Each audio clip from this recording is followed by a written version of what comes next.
पंढरपूर पासून अवघ्या 15 मिनिटांच्या अंतरावर पंढरपूर करकंब रस्त्यावर धोत्रेज ग्रँड प्रायव्हेट लिमिटेड घेऊन आले आहेत पंचतारांकित सुविधांनी युक्त हॉटेल ग्रँड। तसेच पुण्या मुंबईच्या धर्तीवर सर्व सुविधांनी युक्त hotel Shriyash restaurant, veg non veg permit room bar, प्रशिक्षित कुक व होस्टिंग सेवा हॉटेल ग्रँड मध्ये उपलब्ध आहेत। 50 एसी रूम्स, 3500 स्क्वेअर फुटाचा सुसज्ज बकवेट हॉल, भव्य एसी सूट्स, टेरेस गार्डन, भव्य लॉन आणि चेंजिंग रूम सहित स्विमिंग टँक, प्रशस्त पार्किंगची सुविधा। पंढरपूर नजीक असलेल्या हॉटेल ग्रँड या सुसज्ज आणि पंचतारांकित सुविधांनी युक्त hotel grand, hotel Shriyas restaurant, veg non veg permit room बार, पंढरपूर करकंब रोड। संपर्क 02186 24 22 45।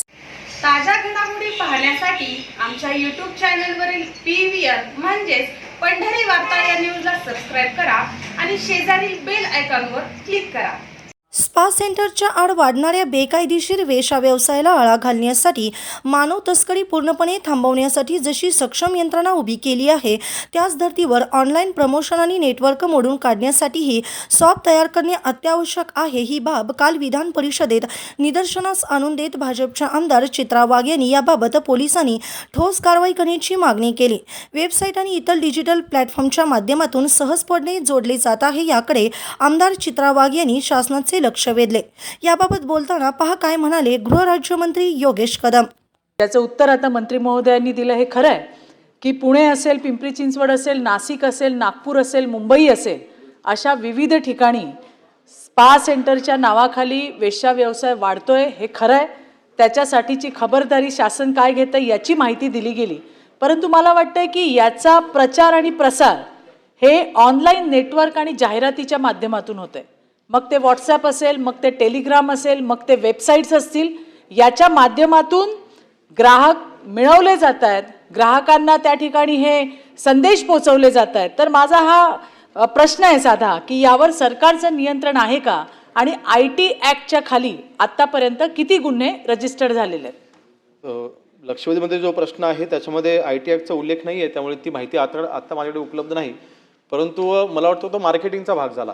एखाद्या जेव्हा आता आपण जी नियमावली घातलेली आहे किंवा आपण घालतो आहोत, ती नियमावली आल्याच्या नंतर स्पा सेंटर्सना त्यांनी त्यांच्या अटीशर्ती पूर्ण केल्यानंतर जी परवानगी देण्यात येईल, त्यानंतर त्यांनी मार्केटिंग करत असताना कुठली बंधनं त्यांनी पाळली पाहिजेत, नक्कीच त्याच्यामध्ये काही त्याच्यामध्ये नियमानुसार आपण ती कारवाई करूच। परंतु शेवटी जो व्यवसाय होतो त्या स्पा सेंटरवरती होतो की जे काय अनियमितता होते ती स्पा सेंटरच्या ठिकाणी होते। मग त्या ठिकाणी ती अनियमितता होणे याकरता जी आपल्याला प्रिव्हेंटिव्ह ॲक्शन घेणं आवश्यक आहे ती आपण घेतोय। एकंदरीत IT विभागाच्या मार्फत जी काही कारवाई त्याची माहिती मी पटलावरती ठेवतो। पोलीस नंतर रेडमध्ये त्यांना पकडतात, हे येतातच कुठून? मूळ ज्या पद्धतीने ह्युमन ट्रॅफिकिंग ही पूर्णपणे थांबली पाहिजे याच्यासाठीची यंत्रणा कार्यरत आहे, त्याच पद्धतीने ज्याचा या गोष्टींचा प्रचार प्रसार केला जातो, हा फक्त गृह विभाग नाही तर इन्फॉर्मेशन अँड टेक्नॉलॉजीचाही विषय याच्यामध्ये इन्क्लूड आहे। त्यामुळे माझी विनंती आहे सभापती महोदय की ज्या वेळेला SOP बनवली जाईल किंवा जी नियमावली बनवली जाईल त्यामध्ये याही सगळ्या गोष्टींचा विचार त्यामध्ये नक्की व्हावा। नियमावली तयार करत असताना जर का IT ॲक्टमध्ये त्याच्यामध्ये म्हणजे जर का गरजेचं असेल, आवश्यक असेल तर नक्कीच त्याचा देखील आपण समावेश करू।